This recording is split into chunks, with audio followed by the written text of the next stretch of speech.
నమస్కారం ఘంటారావానికి స్వాగతం. ముందుగా ప్రధానాంశాలు. నవ్యాంధ్రలో పెట్టుబడులు పెట్టేందుకు తరలిరండి. దావోస్లో పారిశ్రామికవేత్తలకు ముఖ్యమంత్రి పిలుపు.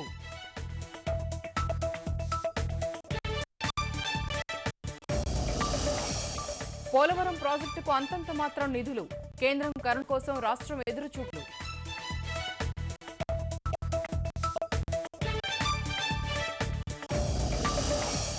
రోహిత్ మృతిపై కొనసాగుతున్న నిరసనలు. నేడు హెచ్సీయూను సందర్శించనున్న కేజ్రీవాల్.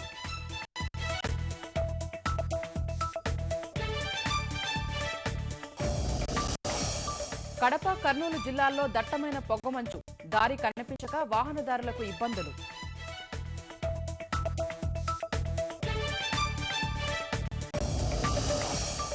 జీఎస్టీ బిల్లు ఆమోదంపై అరుణ్ జైట్లీ విశ్వాసం.